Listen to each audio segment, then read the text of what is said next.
tanto te han herido? ¿Por qué te niegas al olvido? ¿Por qué prefieres llorar lo que has perdido?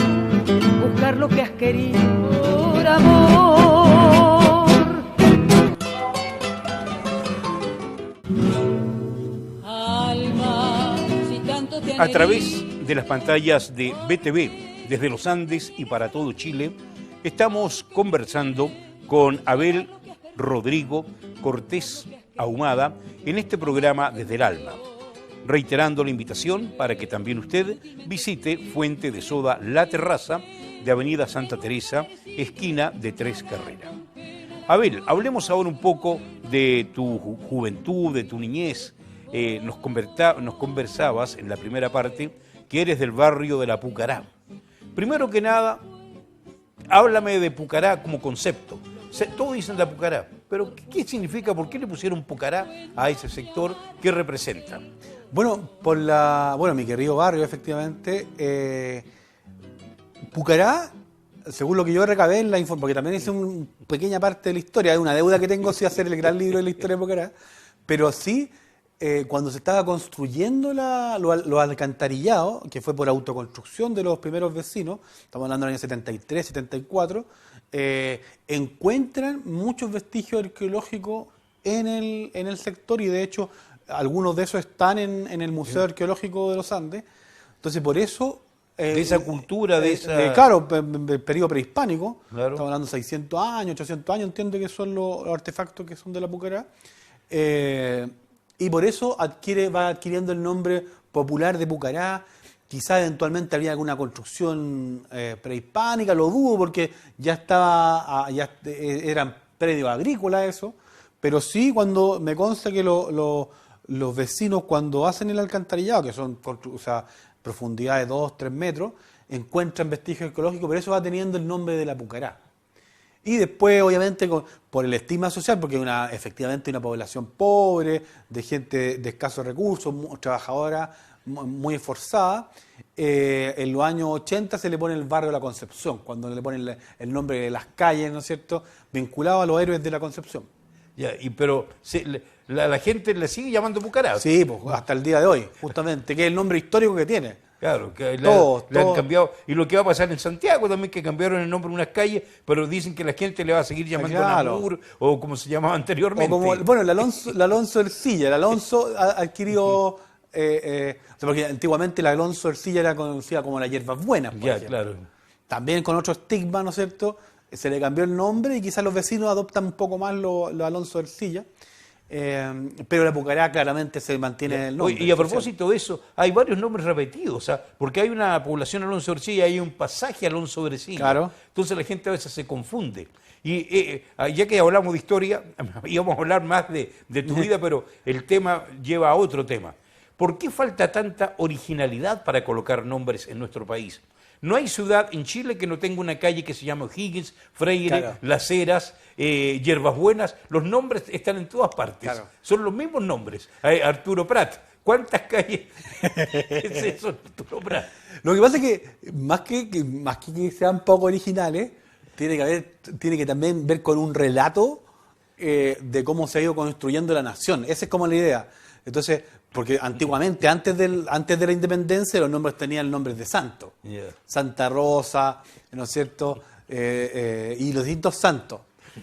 Sin embargo, cuando viene la construcción de la República en el siglo XIX, ¿no es cierto?, y después se le recuerda, es como un mito fundacional de la República, entonces todos tenemos que recordar de cómo surge la nación, o estos hitos, ¿no es cierto?, de las guerras del Pacífico. De hecho, el barrio de la Concepción tiene que ver con los héroes del Pacífico, claro. ¿No es cierto?, de estos grandes mitos de fundación de la República del siglo XIX, por eso se adquiere mucho. Por ejemplo, aquí falta en los Andes, y ahí sí que hemos estado mal, una calle más relevante para Pedro Aguirre Cerda, por ejemplo. Claro. Antiguamente teníamos Domingo Faustino Sarmiento, pero ahora se llama Santa Teresa. Sí, nos falta una gran calle Gabriela Mistral, por ejemplo. Claro. Una gran avenida. Sí. Por ejemplo. Entonces, sí, ahí tenemos que ir recuperando, haciendo coincidir y conversar este mito fundacional con con la próceres locales. Bien, vamos a ir a ver algunas fotos que tienen historia, ya que hablamos de historia. Ahí vemos a un jovencito que está leyendo, parece algo. ¿Quién es ese jovencito y en qué concepto, en qué momento está esa foto? Esa fotografía... ¿En qué contexto? Exacto, esa fotografía es el discurso de graduación de mi escuela, Ignacio Carrera Pinto, y yo fui, como era como inteligente, Mateo, pero además también era súper metido en las cuestiones, súper participativo en todas las cuestiones, me designaron a mí escribir en octavo básico el discurso de graduación representando a los alumnos. Ah, estás hablando ahí como... Exacto. Entonces, ¿fuiste presidente del centro de alumnos? En esa época no habían Pabásica, no habían centro de alumnos Pabásica, pero sí estaba metido en actividades culturales, ya era como un poco destacado a ese respecto, y además también escogí esa foto porque habla de todo ese paso por la Pucará. Proceso. Y es muy interesante porque en mi recorrido yo tenía... O sea, no, cambiamos la foto, director. Claro, ¿por qué? Porque tenía como aptitudes, pero tuve muy buenos profesores de básica, formados en la Universidad de Chile. ¿Te recuerdas de algunos? Sí, pues, Enrique Muñoz, que después también lo conocí como bombero, el profesor Jaime Orellana, ¿no es cierto? Jaime Orellana, claro, colega locutor. No me acuerdo si era el nombre el Jaime o otro, pero el profe de historia muy conocido, que jugaba básquetbol, un alto, que se murió hace varios años ya, que era profe de historia, muy buenos profesores de castellano, de matemáticas, el profesor Campos, naturales. Entonces, tuve muy buenos profesores que desde la educación pública muchas veces, que hoy día está tan vilipendiada, y muchas veces hay juicios críticos respecto a la labor que hacen hoy día los docentes en la educación municipal. En esa época, yo me recuerdo porque fui alumno, eran profesores muy comprometidos, no faltaban, ¿no es cierto? ¿No habían huelga, profesores? Habían igual, pero muy poca, porque estábamos en los 80, 90, pero sí muy comprometidos con el proceso, ¿no es cierto? No obstante ser un colegio de gente de escasos recursos, ellos le ponían todo, ¿no es cierto?, el empeño, el empuje, y salimos todos muy bien formados. Veamos otra foto. Ahí está en la cordillera. En la anterior, en esa, también me tocó dar el discurso de graduación de cuarto medio. Aquí está más grandecito ya. Ya estoy más grandecito, estoy en el querido y recordado y histórico Liceo Max Sala, ¿no es cierto? Ahí estamos en el año finales del 98, ¿no es cierto? En la graduación, ahí presto a dar próximamente la prueba de actitud en esa época. Sí, claro. Así que muy importante, por ahí está varios compañeros, de hecho en primera fila, riéndose. Y recién la que mostrábamos era algo de algún paseo, me parece. ¿Eso? ¿Qué es lo que es? Esa es una foto, porque, bueno, el Cerro de la Virgen, ¿no es cierto?, que cada cierto tiempo lo visitamos. En este último tiempo no, sí debo reconocer, estoy un poco más flojo, pero sí es una época donde estoy en la universidad estudiando historia. Oye, y caía nieve en ese tiempo, porque ahí está totalmente nevado el cerro. Exacto, está además también en esa época estamos en una etapa muy importante de un centro cultural que armamos en la población Pucará, en el Grunachi, ¿no es cierto?, con los amigos del barrio que teníamos, armamos un centro cultural donde hacíamos exposiciones artísticas, encuentros, celebrábamos las fiestas patrias. Entonces fue muy importante el Grunachi en ese tiempo, que hicimos esta actividad, y ya vinculado además también a mi pega de licenciado en historia. O sea, ya te estabas ahí perfilando. Exacto. Y aquí con estos próceres, ¿conocemos a alguno de ellos? Claro, ahí está el rector de la Católica del Paraíso y el vicecanciller también de la Universidad Católica del Paraíso. Y estoy recibiendo, eso fue a mediados de este año, o sea, hace un par de meses atrás, el título de doctor. Ahí tiene doctor honoris causa. No, claro. No, doctor en historia, porque honoris causa es cuando una universidad reconoce a un gran personaje su contribución. Pero ya ligerito va a llegar ese. No sé, yo creo. No, ojalá, quizás, no sé. Pero sí es muy importante porque en lo personal habla de un trabajo sistemático, de estudio, de Mateo, además también. O sea, siempre fui subiendo las notas. Yeah. O sea, terminé ahora saliendo con un 6.8 del doctorado, porque eso habla de un proceso de estudio, pero al mismo tiempo el doctorado es un reconocimiento a un proceso de investigación original. Entonces yo también mismo me he dado cuenta que uno va avanzando en ese proceso. Muy bien, vamos a la siguiente, por favor. Bueno, aquí están los libros que hablábamos. Exacto, mira, ahí está el del Liceo Max Sala, 10 libros. El de los delincuentes en el siglo XIX, un libro sobre Talca. ¿De esos delincuentes dónde lo hiciste? Ese en el archivo judicial de 1820 hasta 1800. ¿Pero delincuentes de qué parte de aquí? ¿De los Andes? De los Andes, bandoleros. ¿Y habían delincuentes? Sí, pues, harto. Eran bien malos estos men. No eran tan buenos como pensaban, no eran tan desfachatados como ahora, pero sí ponían los corvos y mataban gente. O sea, no hay que idealizar como era más antiguo, menos, ¿no es cierto? El trabajo de fotografías históricas con los Andes Online y Luis Miniño, ahí con la Luis Miniño bombanda, Franco, exacto. Gran periodista. El libro de Talca, que también ha recibido muy buenos comentarios, el libro de Talca en Talca. Es un libro que me gusta mucho como lo hice. ¿Por qué salió eso a propósito? ¿Investigaste el Talca, París y Londres? Sí, porque también de arrojado, de patúo, uno podría decir, me metí hacia la región del Maule, postulando algunos concursos, proyectos, ¿no es cierto? Hasta que partimos con Constitución, después el río Maule y después Talca. Y ahí tengo ya 4 libros, 3 en coautoría y ese individual sobre la región del Maule, que es una tremenda región histórica del país, donde hay muchos escritores. Y yo puse una pequeña base ahí, ¿no es cierto? Una pequeña granito de arena en esa gran tradición de escritores que tiene la región del Maule. Y este libro ha sido muy bien conceptuado, como un gran intelectual talquino y nacional que vivía en Talca, que presentó el libro, dijo que era el mejor libro que se ha escrito sobre la historia de Talca de principios del siglo XX. Ya. Pero ¿cuál es la razón del Talca, París y Londres? Talca, París y Londres hay varias razones. Una de esas es que había una sombrerería que se llamaba Talca, París y Londres, o otros decían que por la bruma que había en Talca parece Londres. Hay como varias versiones, pero fue quedando. Perfecto. Veamos la siguiente. Bueno, ahí cuando soy yo primer autor, dirigiendo equipos de investigación o editando relatos, ¿no es cierto? Ahí está el de Centenario, el de la colonia española, claro, que hicimos con René León y con Carlos Tapia Canelo, que yo dirigía el proyecto, uno que hicimos con los bomberos Santa María, con un bombero y con una historiadora también, los de San Esteban, ahí está el del Maule, el de Pocuro, que fue un estudio de investigación, ¿no es cierto? El de fotos antiguas de Talca también, de Constitución. El muy bonito también me gustó mucho el de los pasionistas, porque recabamos muchos relatos. Historia, sí. Exacto. El de Calle Larga también, que son 460 páginas.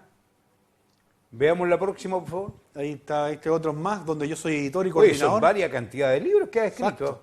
O que has participado. Exacto, esa revista que está arriba fue muy importante, duró tres ocasiones, la Espacio Local que yo dirigía, una antología poética que yo también coordiné, un libro de relatos que yo edité también, otro libro de estudios patrimoniales, y la última es donde yo he participado como autor secundario, ¿no es cierto? En la que viene, la fotografía que viene. Por favor, vamos a la siguiente. Eso. Hay un libro muy importante de la cuestión social en San Fernando. El libro de la cárcel. El libro de la cárcel, de un estudio histórico de la cárcel de Talca, con distintos artículos, y yo publiqué un artículo ahí, El abrazo de los pueblos, que también participé con algún capítulo, y también en la historia oral de Pocuro. Así que, o sea, para tu corta edad, porque me decías que tú ibas... 42, cumplo 42 años de haber participado y escrito esa cantidad impresionante de libros. No es menor, ¿eh? No es menor. En las regiones de Valparaíso, en las regiones de Metropolitana, de los Higgins y del Maule. Veamos otro. ¿Hay más fotos o no? Hay más fotos. Ahí estoy lanzando un libro en Calle Larga, que está a tablero vuelto, ¿no es cierto? Está lleno de gente. Otra tradición que pudimos impulsar, que después los otros han seguido, que es muy buena, que como han sido de financiamiento público estos proyectos, regalamos el libro. Y aquí viene una pregunta bastante interesante. ¿Lee la gente o no? Porque hay, con todo respeto lo hay que decirlo, mucha gente va a estos lanzamientos recibe el libro, lo guarda y no lo lee nunca más. No tiene idea de qué se trata el libro. Fue para las fotos nomás y se lo lleva para la casa. Para tener en la biblioteca. Muy buena pregunta, José Andrés. Efectivamente, la sociedad chilena y la sociedad mundial en general está leyendo menos. Yo leo harto, pero también me veo que leo menos respecto de cuánto leía antes. Igual tengo un gran nivel de lectura. Pero sí, en general, la sociedad lee menos los diarios, por eso los tirajes bajaron, tirajes físicos. La gente está muy acostumbrada a la imagen, al video ahora también, a la frase corta. Eso también hace que nos pongamos menos reflexivos. De hecho, se supone que según los estudios, nuestras capacidades han ido bajando, ¿no es cierto? Nuestras capacidades reflexivas han ido bajando. Entonces, leemos poco. Yo en todos los lanzamientos digo que no dejen el libro en la biblioteca nomás, sino que lo lean. De hecho, muchos de los colegas que uno les regala los libros, que uno piensa que lo van a leer, lo leen por encima. Pero bueno, es una pega que hay que hacer igual. El libro sigue siendo un objeto muy estratégico en la cultura, en el desarrollo de la cultura, en la transmisión de conocimiento, entonces hay que hacer esa pega y hay que explorar otros formatos. Por eso he estado trabajando documentales históricos. O sea, tú ya te estás cambiando al digital, al video, a la nueva tecnología. Exacto, no voy a dejar el libro y ni la escritura, porque ese es mi giro principal, pero sí hay que buscar nuevos formatos. La difusión patrimonial en el museo, el documental histórico, que en una hora uno dice muchas cosas, entonces es importante ir complementando las tareas también de difusión histórica. Bueno, y tú además de escribir, que obviamente es la base tuya como historiador, pero también entiendo que este último tiempo estás un poco dedicado a la cosa del museo, que es mostrar concretamente con el museo que están haciendo ahí con el Cuerpo de Bomberos, que es otro concepto también de historia, donde la gente va a ver objetos, va a ver fotos, va a ver cosas de antepasados. Justamente ahí hay una foto, y yo estaba ahí muy emocionado, porque me entregaron el Cuerpo de Bomberos de los Andes, me entregó un reconocimiento por apoyo a la gestión. No.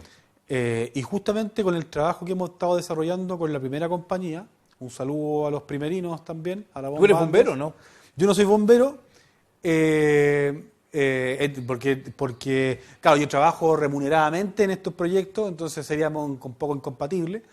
Pero con la Bomba Andes hemos desarrollado un gran trabajo que ya el próximo año, en febrero del 2014, del 2024, cumple 10 años, de trabajo de difusión histórica con el Museo de Bomberos de los Andes, que pertenece a la Bomba Andes, con un proyecto que iniciamos allá en el año 2013. ¿Y qué muestra ese museo? Ese museo muestra distintos artefactos que usan los bomberos en sus operaciones, desde pitones, boquillas, ¿no es cierto?, coplas, que son las que usan en las mangueras, medallas, porque dicen, ¿por qué tantas medallas los bomberos? Porque ellos no son remunerados, son un trabajo voluntario, de gran valor de entrega al prójimo. Entonces, el pago que ellos, eso me lo dijo un bombero, me acuerdo, en San Felipe, el único pago que reciben ellos es el reconocimiento a esa labor. El reconocimiento a su voluntariado es cada 5 años les dan, ¿no es cierto?, un reconocimiento. Entonces, exhibimos medallas. Hace poco, recientemente, el viernes pasado, entregamos un segundo carro reliquia, que es el carro Berliet, ¿no es cierto? Entonces, estamos acercando la institución a la comunidad, incorporando un servicio público, un nuevo servicio público de los bomberos de la comunidad. Hemos recibido más de 500 niños este año, para el Día del Patrimonio recibimos como 800, 1000 personas, entonces es un trabajo bien interesante que no tiene financiamiento estable, no hay financiamiento estable ni de bomberos ni de la autoridad, sino solamente por concurso de proyectos. Hemos estado desarrollando ahí un equipo de trabajo que nos acompaña. Tenemos redes sociales, ¿no es cierto?, que nos apoya ahí Jorge Cancino, Jocelyn Villarroel en el tema de mediación, María Eugenia Quesada también, Javiera Leiva este equipo nos ha estado apoyando en el trabajo de difusión del museo, así que es un tremendo trabajo que esperamos seguir desarrollando. Yeah. Bueno, así estamos conociendo a don Abel Cortés Ahumada. ¿Qué viene ahora en adelante? ya has incursionado mucho en libros, ahora estás con los videos, con esta temática moderna, digamos, digital. Pero ¿cuáles son tus aspiraciones? Porque tú estás recién en la mitad de tu vida, ni siquiera has llegado, esperemos. has llegado ni siquiera A los 50. A los 50. Tanto te queda mucho camino por recorrer. ¿Qué pretendes? Yo, efectivamente, te agradezco la pregunta también. Como en julio del 2024, mi primer libro, que es el libro del Liceo Max Sala, que lo escribí cuando tenía 23 años, siempre he sido como, además de muy inquieto, he sido como muy... Adelantado para la época. Uno podría decir así, o más que de la época, es como muy patudo. Sí, o muy intrépido. En el sentido de que con poca experiencia me arrojé a hacer el libro todavía no terminaba ni siquiera mi licenciatura, me arrojé a hacer el libro del Liceo Max Sala, que creo que ha sido un buen aporte, y creo que ahí ha ido escalando siempre un poquito más. Sin saber mucho de museo, armamos el Museo de Bomberos de los Andes, siempre con mucho conocimiento de historia y patrimonio. Entonces hemos ido avanzando, y ahí creo sí, lo que viene, espero, en esta década, es una obra más madura. Porque tengo varios libros, como tú viste, pero me falta una obra madura.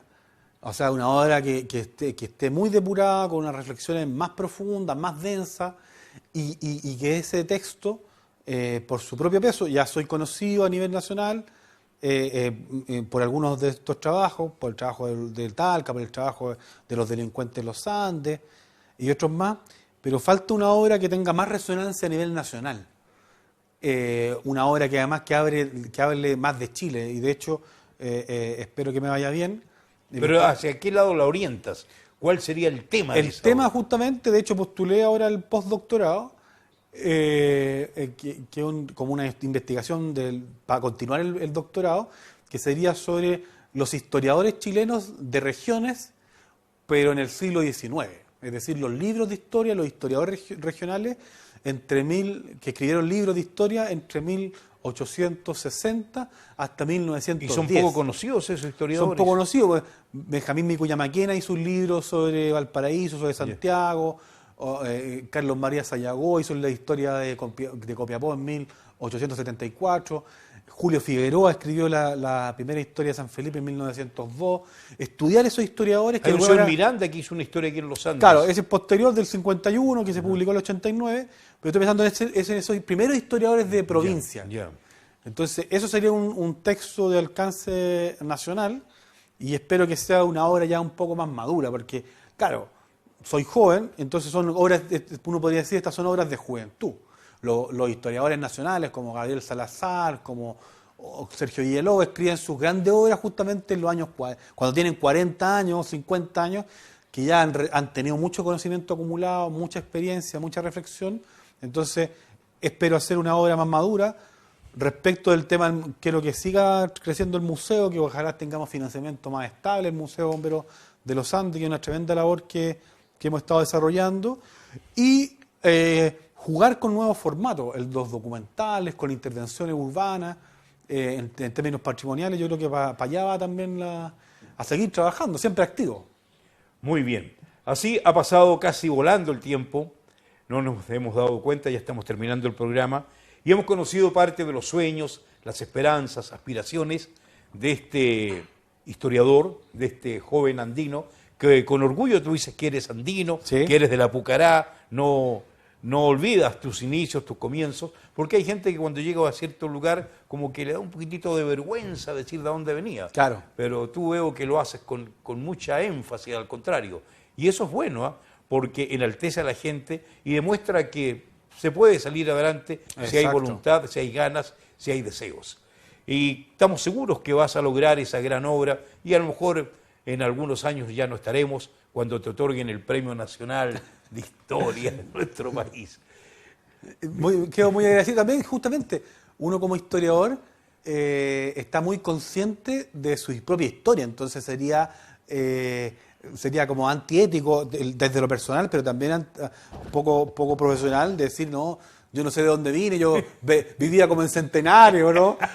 No, yo soy consciente de dónde vengo de la Pucará, de familias de esfuerzo, Pero sí creo que mi trayectoria personal demuestra, como tú bien decías, que uno puede salir adelante con esfuerzo, con empuje, con un apoyo de la familia, pero también de instituciones públicas de calidad, como eran los colegios de barrio, que espero que lo sigan siendo efectivamente, y uno con mucho empuje, con las capacidades que uno va teniendo, pero impulsándolas de forma correcta, creo que uno puede seguir escalando etapas. Muy bien, Abel, te deseamos el mayor de los éxitos. Ojalá tengamos la posibilidad algún día de volver a conversar para que nos sigas contando de tus logros, de tus metas ya realizadas. Nosotros así estamos completando por hoy nuestro programa Desde el Alma. Muchas gracias. Les invitamos para la próxima semana a un nuevo encuentro Desde el Alma, el clásico de la televisión con José Andrés Gálvez y sus invitados. Llorar lo que has perdido, buscar lo que has querido, llamar lo que murió. Vive inútilmente triste y